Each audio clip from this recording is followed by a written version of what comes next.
Travel to and from Taiwan has been restored. Malacanang announced the lifting of coronavirus outbreak-related travel restrictions to that country after a meeting of the Interagency Task Force for the Management of Emerging Infectious Diseases. Again, here's Melalis Moras. The Interagency Task Force for the Management of Emerging Infectious Disease has resolved today to lift the travel restrictions imposed upon Taiwan effective immediately. This means travel may now be made by any national to Taiwan from the Philippines and vice versa.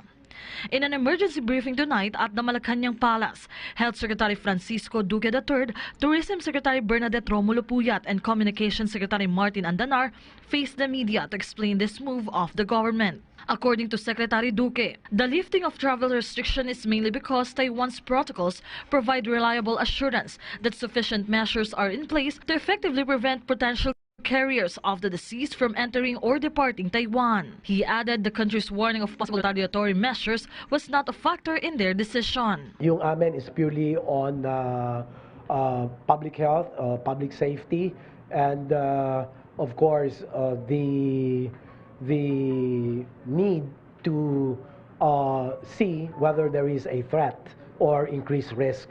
We have said from the very start that this will be subject to risk assessment, and this has been a temporary ban to begin with.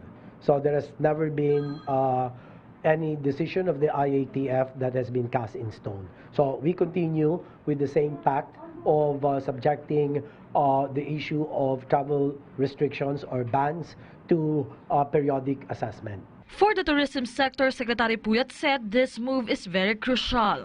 This is very important to all the tourism stakeholders. They are our fifth largest source market.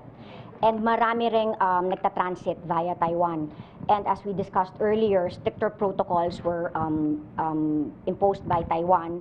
So it is safe. At the end of the day, of course, we want tourists to come, but safety is number one. For his part, Secretary Andanar once again called for the cooperation of the Filipino people so that we can overcome this challenge as one. Tulad po na sinabi ni Presidente Duterte at napag-usapan po namin dito sa Interagency Task Force, ay sumunod lang po tayo sa mga panuntunan ng gobyerno, magtiwala lang po tayo sa Department of Health.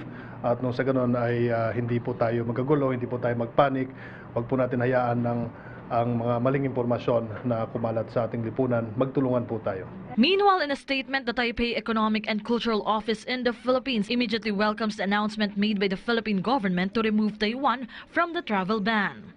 Melalis Moras for The Nation.